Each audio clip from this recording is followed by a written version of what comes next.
Now, coming up in a little while, I'm going to be speaking to Rá. He formerly of Scary Era about his current music. He's got a great new single out at the moment and released a very, very impressive album last year too. Now, I did say that we would have music and words from Rá, so let's do that right now. This is his current single, Moves.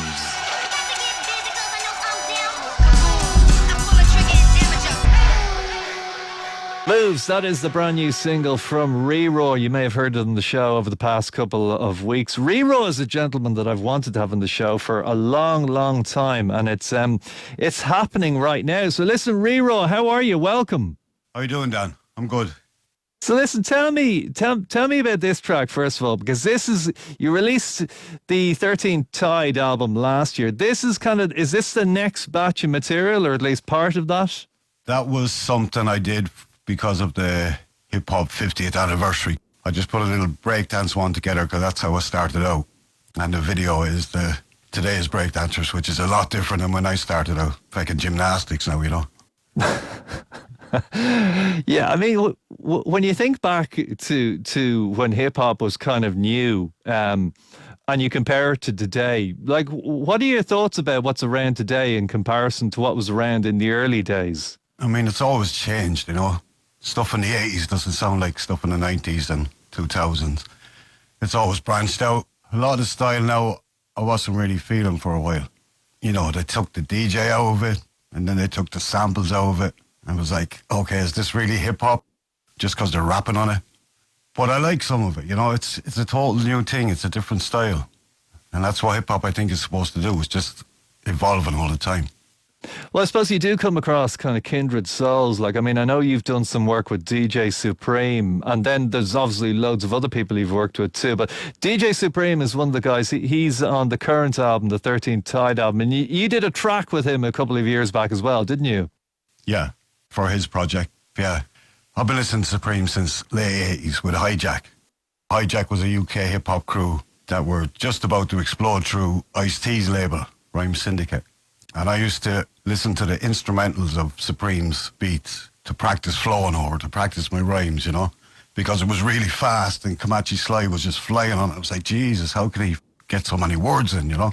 So I used to practice over that, and you know, fast forward 30 years later, he's making a beat for me, which is a crazy full circle. So honoured to do that. So when you talk about like 30 years ago, 30 years on, here's you making music. When you started out like making hip hop in Ireland, making rap music in Ireland, to a lot of people, like the whole rap thing and being Irish was just alien, and it's so normal these days. What was your take on it back then? It was so much different. I mean, I used to tell people I was an MC when I started rapping. I'm an MC, you know. You would have to do so much explain. They just look at you like there's something wrong with this kid. He thinks he's a rapper now from the Bronx or something. But I mean, I don't think that's really changed when you tell people in Ireland you're an MC. I mean, maybe now. The youngsters can get away with it because it's everywhere. Back then you couldn't really say it without getting a kind of a cringe or a laugh, or it was a fad kind of, you know. But here we are, 35 years later, 40 years later.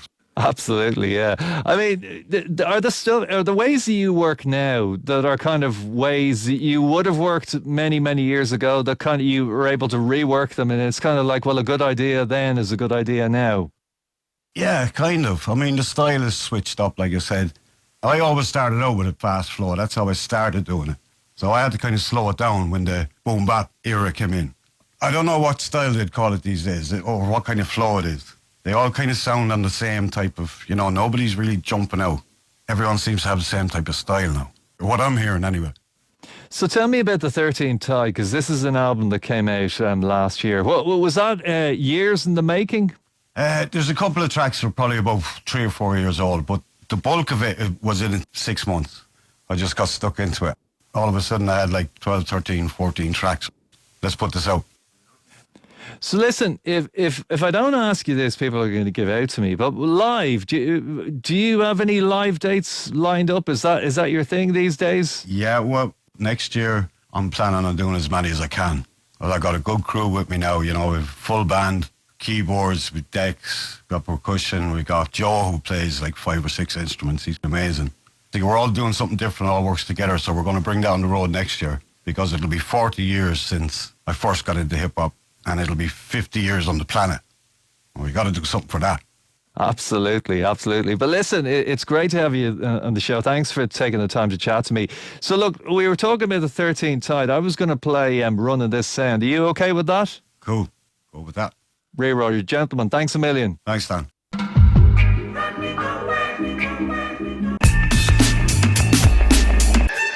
You may have heard the name DJ Supreme being mentioned in that interview. There he is, featuring Rá, Shaka Shazam, The Ice Pick, and DJ Assassin. That was a single he released around 3 or 4 years ago called Breathe. Music and words from Rá. His new single, Moves, and Running This Sound was the other song that we had there. Big, big thanks to Rá for chatting to me, and it's great to hear that he's going to be doing some live dates in 2024.